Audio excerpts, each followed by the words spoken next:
Everyone, Janet Melody here for another lesson with A Course in Miracles, the workbook. Today's lesson is lesson 38 and all information regarding today's lesson will be under this video, so there's links there for you to check out.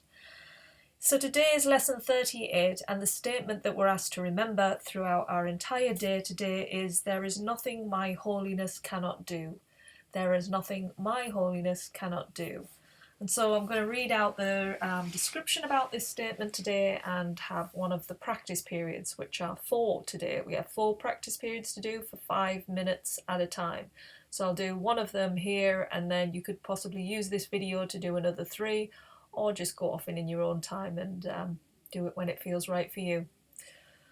So, there is nothing my holiness cannot do. This is what it means today. Your holiness reverses all the laws of the world. It is beyond every restriction of time, space, distance, and limits of any kind. Your holiness is totally unlimited in its power because it's established you as a daughter of God, at one with the mind of her Creator. Through your holiness, the power of God is made manifest. Through your holiness, the power of God is made available. And there is nothing the power of God cannot do. Your holiness then can remove all pain, can end all sorrow, and can solve all problems. It can do so in connection with yourself and with anyone else. It is equal in its power to help anyone because it is equal in its power to save anyone. If you are holy, so is everything God created. You are holy because all things He created are holy. And all things He created are holy because you are. In today's exercises, we will apply the power of your holiness to all problems, difficulties, or suffering in any form that you happen to think of in yourself or in someone else. We will make no distinctions because there are no distinctions. So that is the description for today. We're looking to see that the power, the holiness can transform anything in our lives. It's absolutely just so, it's so beyond the mind, the power of God, you know, the power of the divine, the power of the universe, whatever you want to call it. It's running through everything. Things that we think aren't living, like you look at a door and you look at the ground and you think there's no life in it because it's a denser energy, but everything has energy running through it. Our vision is making up these images, creating a separation.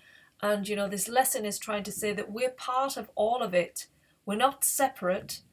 And so we can transform it. We can transform what we're thinking about that is making us suffer. We can transform how we look at somebody else going through a suffering situation. And we can see it from a place of holiness, a place of love. So that is really what these practices are drip feeding into us, you know, trying to get us to realize who we really are, because we've just forgotten. We knew when we first came into this world who we were, and then slowly in time our conditioning came and we became more and more asleep and just unaware of where we are in the world. I feel it every day. There's a source higher than me that guides my life, and I tap into it, but I get lost in the world, you know, as we do. We get lost in a job, I get lost in connection with others and things that are going on in my world, and I lose that part. And it's the most important part to do this inner work right now, especially the way the world is. It's so important because our external world seems very crazy at the moment, and so it takes us out even further of our internal world, which is the world we need to focus on right now. The more you can spend time in meditation, in really solving the inner world, the better you will get through this period in time. So please use these practices because they are important for you and your journey where you are right now. So with that said, we'll have a go at one of the practice periods. So we've got to think of the statement as always in our mind first. So close our eyes and think of the statement. There is nothing my holiness cannot do. There is nothing my holiness cannot do. And then try and think of some situation in your life that is causing you suffering or a problem. It could be your job, say. So the statements it's asking us to say is, in the situation involving, and then whatever it is, so it could say it be your job, the situation with my work in which I see myself suffering with all the problems, there is nothing that my holiness cannot do. And then if you can think of somebody else maybe that you know who's going through like suffering, could be going through illness right now, you could say, in the situation involving my friend, in which she sees herself suffering with this illness, there is nothing my holiness cannot do. So those are the two phrases that we're asked to remember today as we're going through the practice period.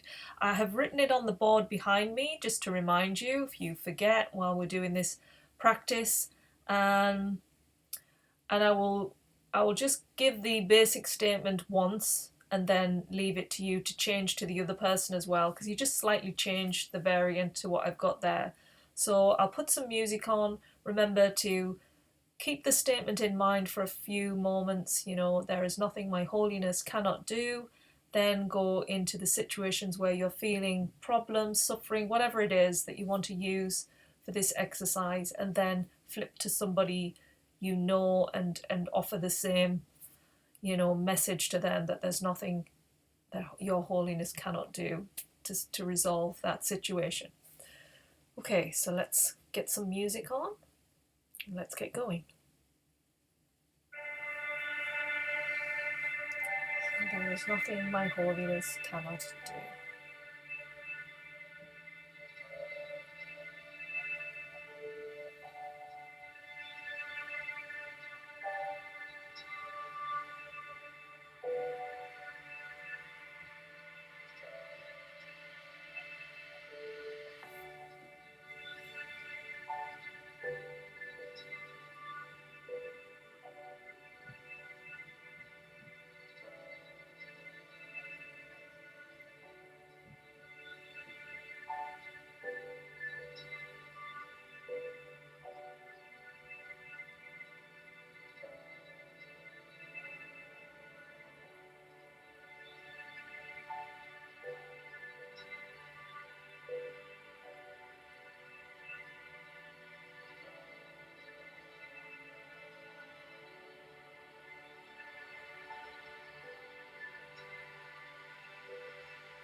Now think of a situation.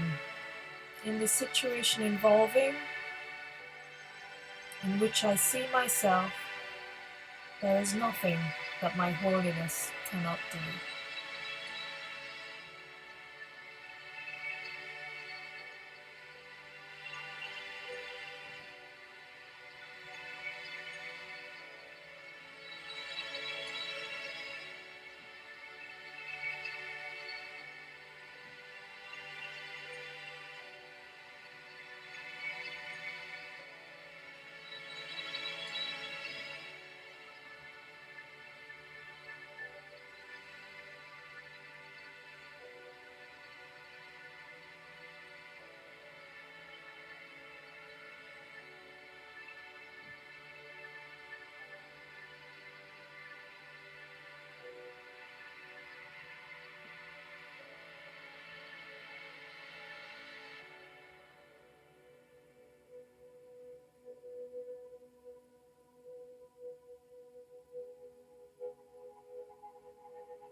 Now use a time in the situation involving in which sees herself, there is nothing my holiness cannot do.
Okay, that was 5 minutes, so that's the practice that we're asked to do today. There are other variations, obviously, to keep this in your mind.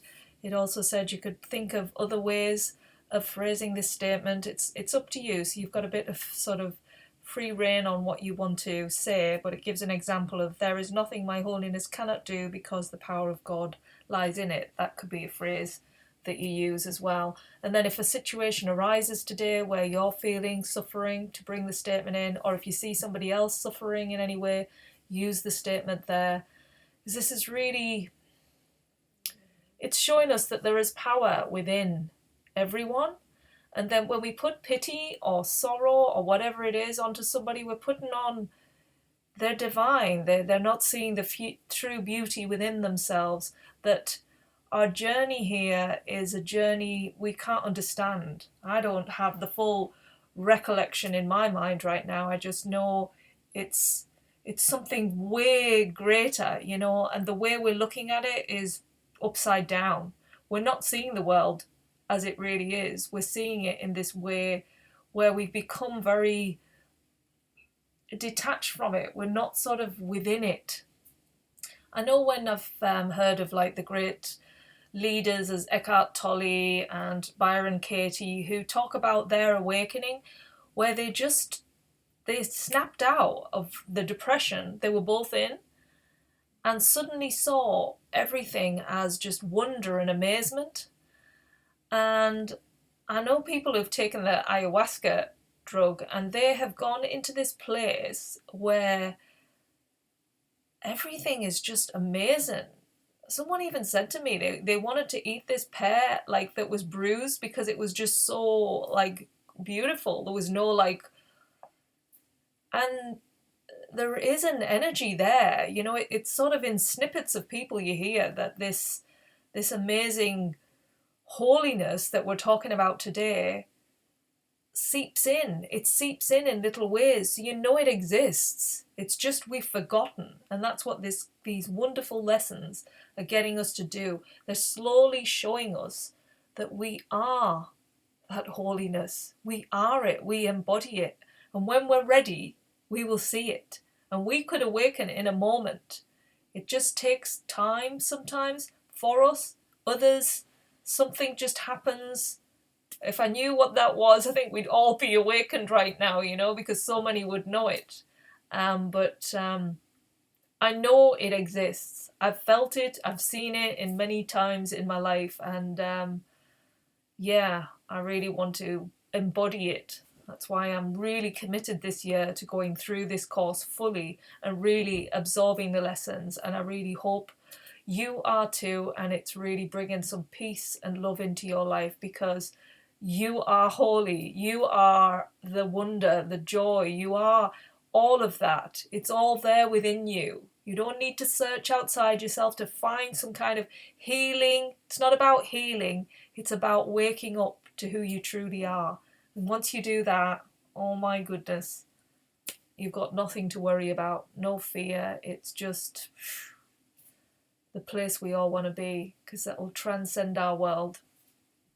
So that's today's lesson, and as always, we'll be back tomorrow for lesson 39. Enjoy, everyone. Bye.